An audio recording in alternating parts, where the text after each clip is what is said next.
राजनीति, आंदोलन, किसान, करप्शन, गरीबी, इन सभी मुद्दों पर आवाज उठाएगा अब तक न्यूज मीडिया।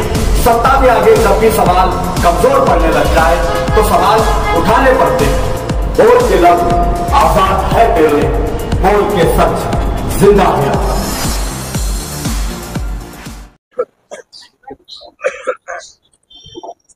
तायरा शेख रशीद साहिबा, मंच पे तशरीफ फरमा और मेरे सामने तशरीफ फरमा तमाम ही राष्ट्रवादी कांग्रेस पार्टी के सभी ओहदेदारान, तमाम ही पार्टी और सेल के तमाम ही ओहदेदारान, महिला विंग के तमाम ही ओहदेदारान, हमारे मीडिया के तमाम ही हमारे दोस्तों और साथियों,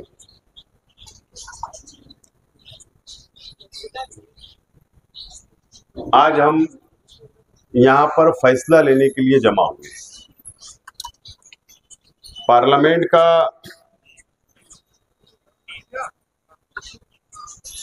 सबसे बड़ा फेस्टिवल, सबसे बड़ा त्योहार जमहूरियत का, हमारे मुल्क का शुरू है। अलग अलग फेज में, अलग अलग टप्पे में पार्लियामेंट के चुनाव चल रहे हैं और हमारे धुलिया पार्लियामेंट हलके के अंदर 20 मई को वोट डाले जाने वाले हैं, इलेक्शन है। और हमारे देश के संविधान के अंदर ये खूबसूरती है, चाहे वो गरीब हो, चाहे वो अमीर हो, चाहे वो महिला हो, चाहे वो पुरुष हो, जेंट्स हो, जिसका वोट आता है वो उम्मीदवारी कर सकता है पार्लियामेंट में भी, असेंबली में भी और कॉरपोरेशन में भी, ग्राम पंचायत में भी। यही खूबसूरती हमारे संविधान की है।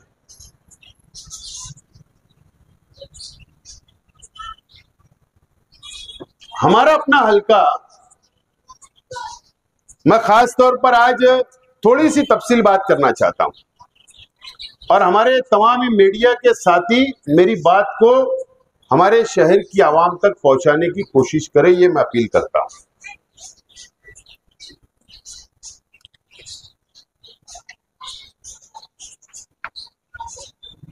हिंदुस्तान आजाद हुआ,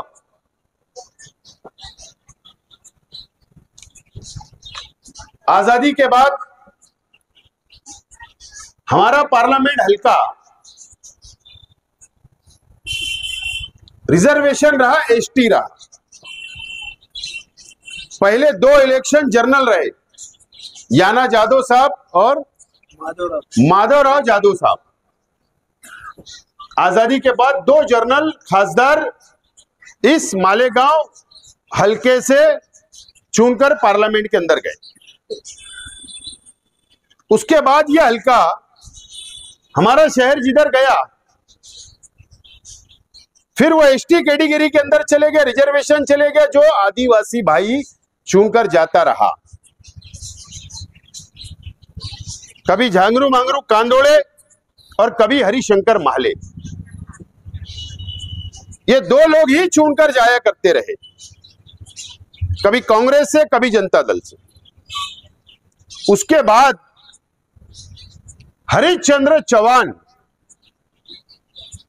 भारतीय जनता पार्टी से एसटी सीट के ऊपर आखिरी इलेक्शन हुआ और हरिश्चंद्र चौहान चुनकर पार्लियामेंट के अंदर गए और उसके बाद डीमिलिटेशन हुआ, हल्का बंदी हो गई और हमारा शहर धुलिया के अंदर जोड़ दिया गया और उसको नाम दिया गया धुलिया पार्लियामेंट हल्का। डीमिलिटेशन होने के बाद प्रताप राव सोनवणे पहले खासदार बने, जो भारतीय जनता पार्टी से चुनकर मेंबर ऑफ पार्लियामेंट बने और पार्लियामेंट के अंदर जाकर बैठे। जनरल कैटेगरी कोई भी लड़ सकता है, प्रताप राव सोनवणे गए। प्रतापराव सोनवणे के बाद doctor Subhash Bhamre member of parliament 2 मर्तबा बने। 10 साल से मेंबर ऑफ पार्लियामेंट है, भारतीय जनता पार्टी से चुनकर गए,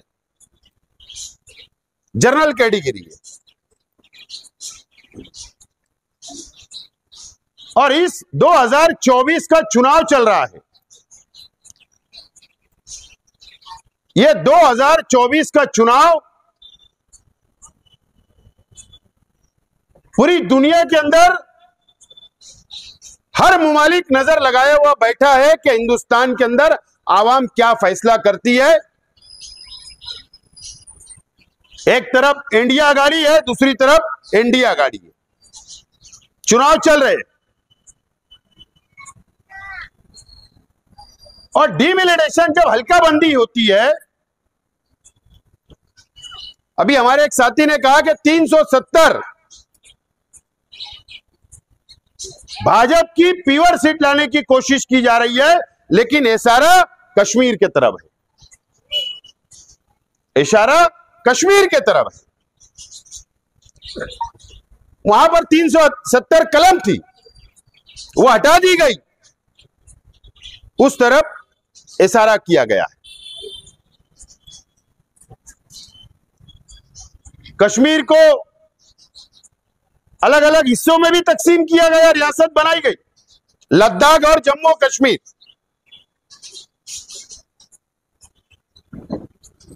मैं बोलना यह चाह रहा हूं कि यह चुनाव के बाद में 29 में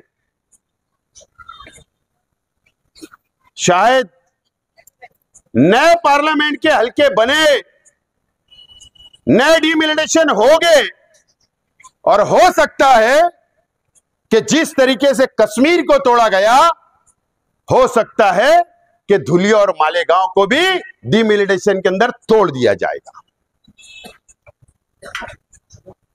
मेरा इशारा समझ लो, तोड़ दिया जाएगा, हो सकता है हमारी वोटों को बांट अलग कर दिया जाएगा। और इसके लिए ये इलेक्शन हमारे लिए बहुत अहमियत का है। अब जाहिर सी बात है, अगर शेख रशीद साहब हयात होते, दुनिया में होते हमारे बीच, तो मैं जिम्मेदारी से बोलता हूं कि शेख रशीद साहब अभी उम्मीदवार होते, लेकिन अल्लाह का कुछ और मंजूर था। शेख रशीद साहब बोला करते थे कि मैं पार्लियामेंट का इलेक्शन लड़ूंगा, लेकिन आज हमारे बीच में नहीं है। और शेख रशीद साहब की बातों को ही मैं आगे बढ़ाने की कोशिश कर रहा था कि मैं भी पार्लियामेंट का इच्छुक उम्मीदवार हूं, ख्वाहिशमंद हूं। और कई लोग दलील देते हैं, हमारे मुखालिफ बोलो माफी के साथ, या कुछ स्कॉलर लोग बोलो, या अपने आप को बहुत महारत रखने की शहर में बताते हैं कि हम बहुत माहिर हैं, हमको बहुत राजकारण समझता है। ऐसे बताने वाले को भी मैं बताना चाहता हूं कि मैंने कहा ना कि हिकमत अमली से इलेक्शन होते हैं, लेकिन अलग अलग ओपिनियन पोल, अलग अलग बातें कि मुसलमान तो चुन कर ही नहीं आएगा ये हल्के से, इस तरीके की बातें करके मायूस करने का काम शहर को, मालेगांव शहर के अंदर किया जा रहा है।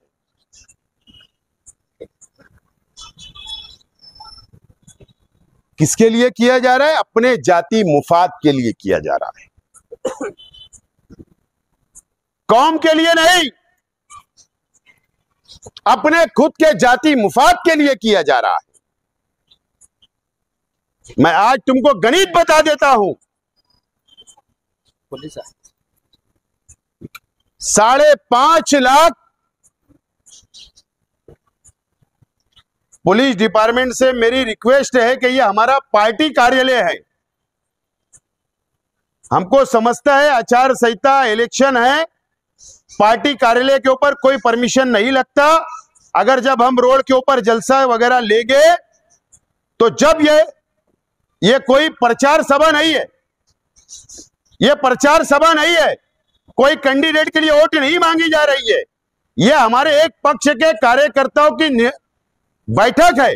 इसके लिए पुलिस डिपार्टमेंट से विनती हाथ जोड़कर कि कायदा हमको ना समझाए, आप लोग वापस जाए।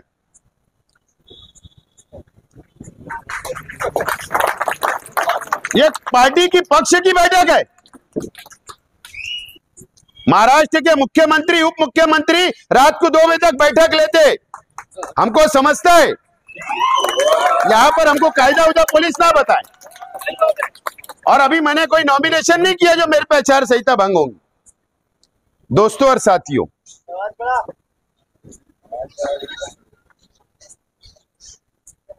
मायूस करने का काम यह शहर में किया गया। 5.5 लाख वोट है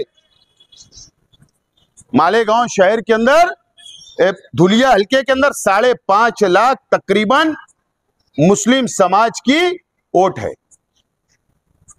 टोटल वोट 20 लाख है, उसमें से 5.5 लाख, यानी हमारा अगर परसेंटेज आप निकालेंगे तो 25% इस हल्के के अंदर हमारे अपने समाज की, मुस्लिम समाज की वोट है।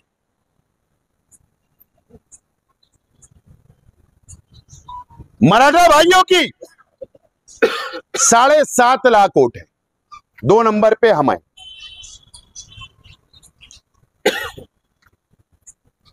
हमारे ओबीसी भाई जो है, चाहे वो माली समाज हो, चाहे वानी समाज हो, अलग अलग जो ओबीसी समाज में आते हिंदू भाई, उनकी तकरीबन 2 से 2.5 लाख के बीच में वोट है।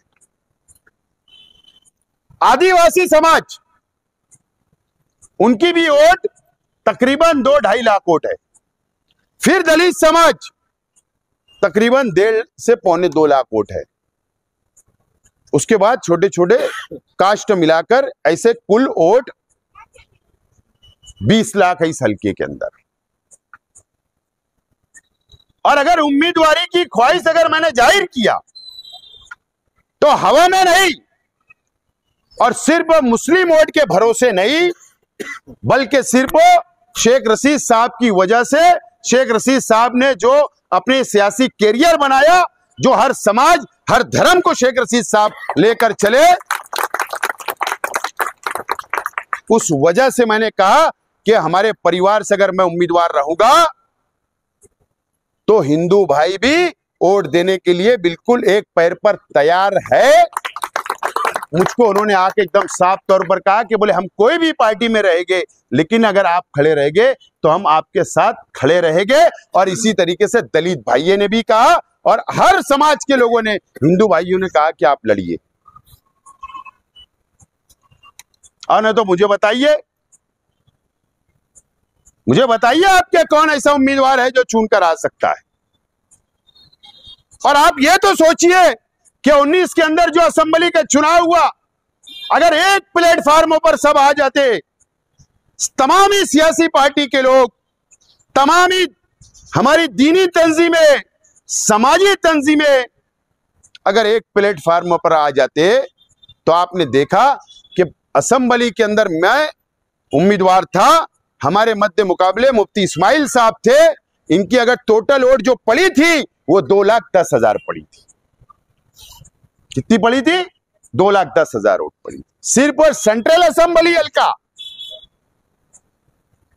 धुलिया के अंदर फारूक शाह जो आमदार है, उनको कितनी वोट पड़ी? 50,000 के लगभग पड़ी।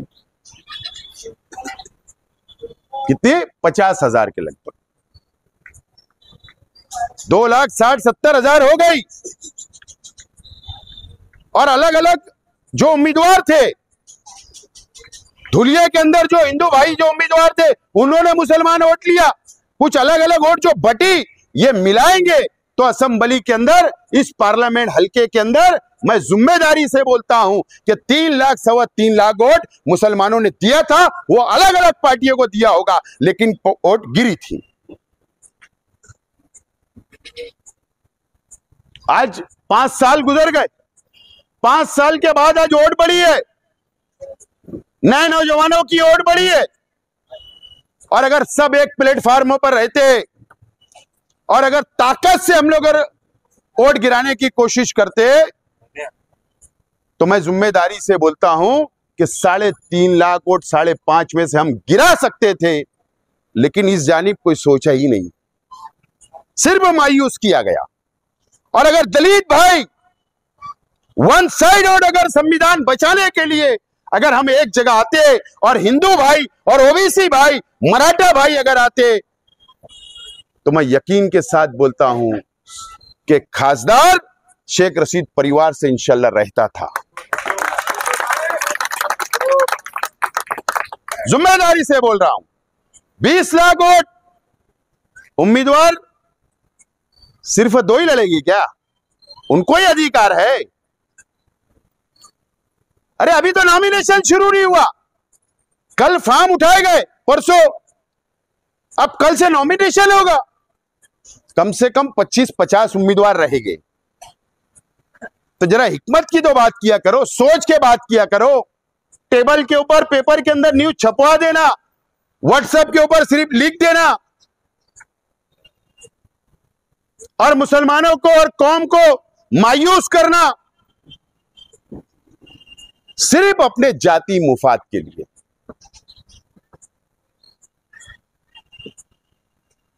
तो ठीक है, आज मैं बोलता हूं, मेरी पार्टी अगर मेरे पे कार्रवाई करेंगे तो मैं तैयार है पार्टी की कार्रवाई झेलने के लिए।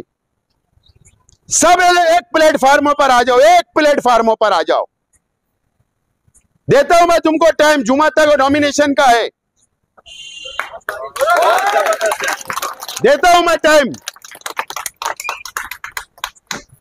करो 2 दिन का टाइम देता हूं। चलो, सब दीनी तंजीमों ने, सब शहर के सियासी लीडरान ने, सब लोगों ने मिलकर चलो मेरे को उम्मीदवार बना दो। मैं जिम्मेदारी से बोलता हूं कि हमारे परिवार के साथ जातिवाद नहीं होगा, हिंदू भाई भी मजबूती के साथ खड़ा रहेगा। 5 से 6 कारपोरेटर 2 दिन पहले धूलिया के मेरे पास आए, अलग अलग पार्टियों के थे। उन्होंने कहा कि आसिफ भाई आप इलेक्शन लड़िए, हम इंतजार कर रहे हैं, इलेक्शन लड़िए। ये मैंने मेरा गणित, मेरा हिसाब बताया हूं। बीच में मौलाना उमरान साहब, उनको भी हक है, उनको भी अधिकार है। मैंने कहा कि एक फकीर को भी अधिकार अगर उसकी वोट आती और एक अडानी को भी अधिकार है इलेक्शन लड़ने का, तो मौलाना उमरान के अलग है। अगर उन्होंने ख्वाहिश जाहिर की, मीडिया में उन्होंने कहा, अगर कुछ लोगों ने उनको मशवरा दिया और अगर हमने कहा कि अगर आजाद उम्मीदवार मौलाना उमरान साहब रहेंगे तो हम बिल्कुल आपके सपोर्ट करने के लिए तैयार है, पार्टी 2 नंबर पे पहले आप। क्या गलत कहा? मैं गया उनसे मिलने के लिए, जाके मैंने उनसे बातचीत की, उन्होंने कहा मुझसे, हमारी चर्चा हुई, मैंने भी कुछ मशवरा दिया, उन्होंने भी कुछ बातें रखी। आप मौलाना उमरान साहब को क्या समझते हो? सिर्फ मालेगांव शहर के आलिम है, all India Muslim personal law board के सेक्रेटरी है। कम उम्र में उन्होंने क्या तहरीकें चलाई? सिर्फ हम तो यही देखते कि ट्रिपल तलाक था तो मौलाना ने तहरीक चलाई, एनआरसी हुआ तो मौलाना ने तहरीक चलाई। नहीं, जब दलित भाइयों के ऊपर अत्याचार हो रहा था, मॉब लिंचिंग हो रही थी मुसलमानों के साथ, जब चर्च तोड़े जा रहे थे यही हुकूमत के वक्त, तो मौलाना ने दलित, मुस्लिम और सभी धर्म और all India Muslim personal law board के स्टेट से दलित भाइयों के साथ मिलकर वामन मिश्राम जो बहुत बड़े दलित नेता हैं, उनके साथ एक मंच के ऊपर उन्होंने तहरीक चलाई थी।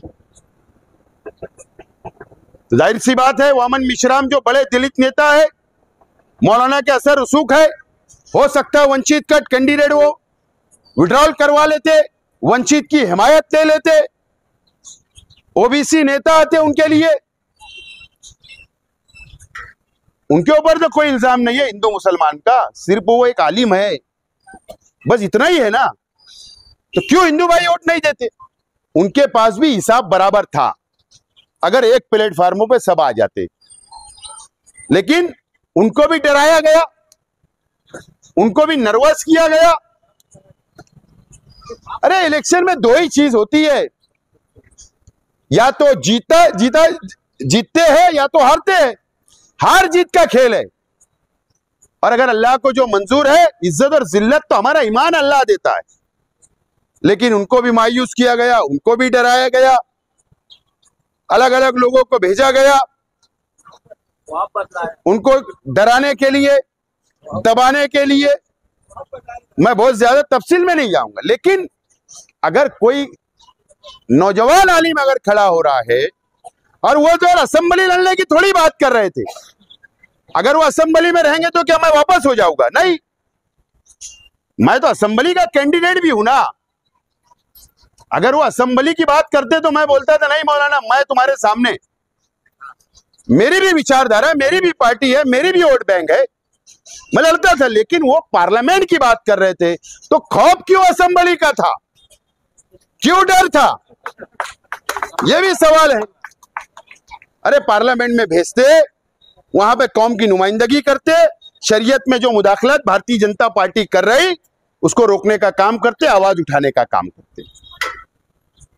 दो भाई खलीफा जैसे फिक्सिंग नहीं करते, मैच फिक्सिंग, ईमानदारी से, तकवे से, आंख में आंख डाल के बात करते, और इन पे ईडी की कार्रवाई भी नहीं होती क्योंकि इनके पास माल भी नहीं है। लेकिन मैं बोला ना कि जाति मुफाद हावीरा, जाति मुफाद, बिस्सी नहीं उड़ेगी। मौलाना रहते तो बिस्सी नहीं मिलती, और हमने तो बोला था ना, तन मन धन सब लगा देंगे। अब कौम के लिए अगर हम कुर्बानी देने के लिए तैयार थे, तो मेरा शहर की आवाम से सवाल है कि दूसरी पार्टी के लोग क्यों कुर्बानी देने तैयार नहीं थे? ये क्यों नहीं सोचा जा रहा है कि ये क्यों अखबारात के अंदर इसमें तबसरा नहीं किया जा रहा है? क्यों घर के अंदर बैठ के जो राइटिंग में लिखते वो ये बात क्यों नहीं लिख रहे हैं? क्यों सोशल मीडिया के ऊपर इस पे तबसरा नहीं हो रहा है? तो बिस्सी का मसला है असल में। बिस्सी अगर खत्म हो जाएगी, पिछले अमीर तरीन शख्स थे अमरीश भाई पटेल, मैं जिम्मेदारी से बोलता हूं, अमरीश भाई पटेल से जाके पूछ लेना, 2 इलेक्शन अमरीश भाई पटेल का शेख रशीद साहब की क़यादत में लड़े, कोई पार्टी फंड नहीं लिया हमने, सिर्फ जो इलेक्शन लड़ने जो अखराजात लगते जमीनी वर्करों के लिए वही लिए। और अल्लाह का करम है कि शेख रशीद साहब भी हयात थे, उन्होंने भी अपनी जेब में हाथ डाल के अपना लगाया, और उस वक्त कुणाल पाटिल के लिए भी हमने हमारे जेब से निकाला। अल्लाह का करम है, कोई बोल नहीं सकता कि हमने पार्टी फंड लिया। इसलिए एकदम रुबाब से बात करते, झुक के बात नहीं करते। शहर के अंदर क्या कितना भी बड़ा लीडर आ जाए, कितना भी प्रेशर आ जाए, इसके लिए कि साफ सुथरे हैं। आज हमको फैसला लेना है, लेकिन अभी मीडिया के हमारे साथी है, इनकी तो तीसरी आंख रहना चाहिए, लेकिन है नहीं।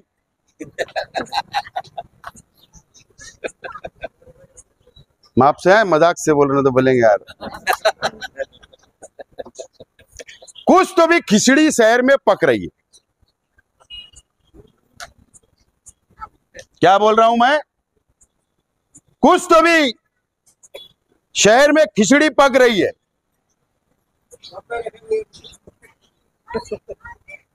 2 दिन के अंदर हो सकता है जो खिचड़ी पक जाएगी उसके बाद आपको पता चलेगा कि वो दाल खिचड़ी थी, कि वो सब्जी खिचड़ी थी, कि वो मटन खिचड़ी थी। पता चलेगा आपको। कोई भी तो खिचड़ी बहरहाल जरूर पक रही है, जिम्मेदारी से बोल रहा हूं।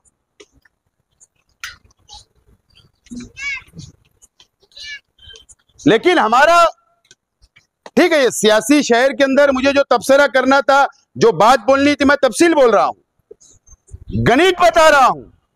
लेकिन आखिरी इलेक्शन होगा, याद रखना। धुलिया और मालेगा जो आज मिला हुआ है ना, यह आखिरी इलेक्शन होगा।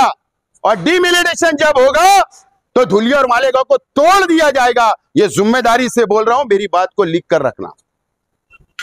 आप चांस नहीं मिलने वाला। ठीक है, हमारे लिए तो और मैदान है। चाहे कोई भी इलेक्शन हो, हारे या जीते, हम तो मैदान में ही है। फिर 6 महीने बाद हमारी किस्मत आजमा लेंगे, फिर मैदान में कूद जाएंगे। लेकिन आज जरूरत थी कि शहर एक जगह आता, जरूरत थी कि दीनी तंजीमें इसके अंदर पहल करती, जरूरत थी कि शहर के बाशऊर लोग इसके अंदर पहल करते और एक प्लेटफार्म आते और उसके ऊपर तबसरा करते।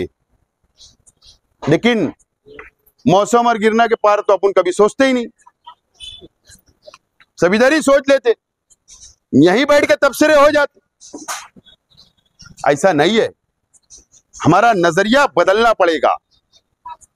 सब फिरका परस्त होते ऐसा नहीं है। अगर सब फिरका परस्त होते तो चाहे 2014 का पार्लियामेंट का चुनाव, चाहे 2019 का पार्लियामेंट का चुनाव का अगर वोट परसेंटेज आप अगर देखोगे निकाल के पूरे मुल्क का, तो अपोजिशन के अंदर जो वोट पड़ा है वो 63% पड़ा है, 63% पड़ा है 2014 में। लेकिन वोट के बंटवारे के वजह से सत्ता में भाजपा आई और 2019 के अंदर भी ज्यादा वोट परसेंटेज अपोजिशन को पड़ा है। ये सब सेकुलर लोग हैं, संविधान को मानने वाले लोग हैं। इसके लिए आज हम यहां पर खड़े हुए हैं। तो नजरिया ऐसा जरूरी नहीं है कि कोई भी अगर हिंदू भाई है तो फिरका परस्त, ऐसा नहीं है। वो सेकुलरिज्म अगर आज ये देश खड़ा है, मजबूती के साथ खड़ा है, तो गंगा जमुना तहजीब के साथ खड़ा हुआ है। वो गंगा जमुना तहजीब अभी बरकरार है, इसलिए इंडिया अलायंस बना। तो सोच बदलना पड़ेगी, उसके बगैर हम सियासत नहीं कर सकते, उसके बगैर हम तरक्की नहीं कर सकते, उसके बगैर हम आगे नहीं बढ़ सकते, हम हमारी कौम का फायदा नहीं सोच सकते। बहरहाल मैं आज इस बात का ऐलान करता हूं कि जो मैं उम्मीदवारी करना चाहता था पार्लियामेंट की, मैं आज मेरी उम्मीदवारी, मेरी ख्वाहिश मैं वापस लेता हूं। मैं पार्लियामेंट की उम्मीदवारी नहीं करूंगा। लेकिन अगर शहर के तमाम ही सियासी पार्टी के लोग, शहर की दीनी तंजीमें अगर चाहती है कि शेख आसिफ उम्मीदवारी करे, तो 2 दिन पीर और मंगल तक मैं इंतजार करूंगा। और अगर वो बोलेंगे तो फिर आप शहर की आवाम एक साथ एक प्लेटफार्म पे आए। इंशाअल्लाह ये भाजपा को टक्कर देने की ताकत सिर्फ हमारे अंदर, हमारे शहर के अंदर है, हमारे ताल्लुके के अंदर है, हिंदू मुस्लिम एकता के अंदर है। ये बात का आज मैं ऐलान करता हूं। लेकिन अभी वापस उम्मीदवारी मागार, अब इंडिया अलायंस की हमारी उम्मीदवार है।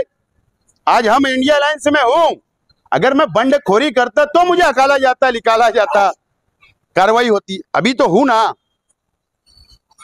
लेकिन आज मैं उम्मीदवारी मागार ले रहा हूं। लेकिन हमारी ये पार्टी मीटिंग के अंदर मुझे हक है कि हमारी इंडिया अलायंस की उम्मीदवार जो आज है, वह हम मुसलमानों को ये ना समझे कि हमारी मजबूरी है। अगर हमारे मंच शेयर नहीं होंगे या इलेक्शन खड़ा नहीं होगा, जो भी है, समाजवादी है, कांग्रेस है, राष्ट्रवादी है, आप पार्टी है, कम्युनिस्ट पार्टी है, जो भी पार्टी अलायंस में, कब इलेक्शन उठेगा, कब खड़ा होगा, ये मीडिया भी पूछ रही, आवाम भी पूछ रही। ऐसा नहीं है। आज तो हमने शुरुआत की। अभी तायरा मैडम साहिबा ने बताया कि 7 तारीख को, पहले तो 3 तारीख को गांधीनगर के अंदर जलसा है। आने वाले जुमा को गांधीनगर में राष्ट्रवादी कांग्रेस पार्टी शरद पवार गढ़ का, हमारी पार्टी का वहां पर जलसा है। हमने शुरुआत कर दी। अब कोई आए ना आए, कुछ बोले ना बोले, हमको संविधान बचाना है। हमारी तैयारी शुरू हो चुकी है। 7 तारीख को डायमंड लॉन्च में महिलाओं का, लेडीज का मेला हुआ है। मैं तमाम ही हमारे जिम्मेदार, एक्स कारपोरेटर, साबिक कारपोरेटर, जिम्मेदार सबसे बोलूंगा कि महिला विंग आप तक पहुंच रही है। अपनी हार्ड लेडीज वर्करों को भेजो ताकि उनको ट्रेनिंग दी जा सके। 12 बजे डायमंड लॉन्च आगरा रोड पर। उसके बाद 10 तारीख को, 10 मई को शिकारी चौक सर्वे नंबर 57 में जलसा होगा हमारा। उसके बाद 17 तारीख को, 17 मई हो सकता प्रचार का लास्ट दिन रहे, मुशायरा चौक पर जलसा होगा। हमने परमिशन मांगा है। ये 3 जलसा और फिर अलग रिक्शा अलग घूमेंगी, कॉर्नर मीटिंग अलग होगी, वो तमाम ही चीजें आपको वक्त वक्त पे बताई जाएगी। हमने शुरुआत कर ली है। लेकिन मैं रिक्वेस्ट करूंगा इस मंच से, इंडिया आघाड़ी की एक घटक पक्ष होने के लिए, साथ में हम साथ है इसके लिए। मैं अध्यक्ष हूं शहर का इसके लिए, हमारी कैंडिडेट से कि आइए, हमने पार्लियामेंट्री बोर्ड बनाया है। हम ये तैयारी में, आपने यादी नहीं भेजा लेकिन हमने यादी लाया। उम्मीदवार की यादी नहीं आई, हमने हमारे शहर की यादी हमने मंगवा ली। उसका 3 सेट बनाने दे दिया। हम हमारे वर्करों को, हमारे जिम्मेदारों को दे के स्टडी पे लगा देंगे। वक्त तो बहुत कम है, लेकिन आइए चर्चा करिए, कैसे भाजपा को हरा सकते, कैसे वोट परसेंटेज बढ़ेगा, कैसे टीम वर्क खड़े होगा, कैसे सभाएं होंगी, कैसे रैली निकलेंगी, कैसे प्रचार होगा। हम भी सलाह मशवरा करने के लिए तैयार है। लेकिन अगर उसके बावजूद भी हमारी उम्मीदवार इंडिया अलायंस की जो आज है, अगर वो बोलेंगे नहीं आपको ऐसी वोट देना है, तो हम हमारे वर्करों को बुलाएंगे, बोलेंगे भैया, और शहर की आवाम को बोलेंगे वोटें दो। मजबूर लोग हैं, दे देंगे। बहरहाल रिक्वेस्ट करता हूं कि हम यह वाद नहीं चाहते, हम इख्तिलाफ नहीं चाहते। हम आपको एक अदना, इस देश का शहरी होने के नाते, भाजपा के खिलाफ होने के नाते हम सलाह दे रहे हैं। यही मेरा आज उनको मशवरा रहेगा। लेकिन अब अगर चर्चाएं होगी, नॉमिनेशन होगा, उसके बाद कौन कौन मैदान में आता, फिर अब 3 तारीख को बाकी की बातें मैं वहां पर खुलकर बोलूंगा। फिर उसके बाद वोट मांगूंगा। आज मैं वोट नहीं मांग रहा हूं किसी उम्मीदवार के लिए। क्या बोल रहा हूं? आज नहीं वोट मांग रहा हूं, क्योंकि कानूनी प्रोसीजर चल रहा है। उम्मीदवार कौन है, सारी चीजें, तकसीम कौन सी निशानी, ये भी मेरे को निशानी भी नहीं मालूम है उम्मीदवारों की। तो वोट मांगूंगा, लेकिन 3 तारीख के जलसे से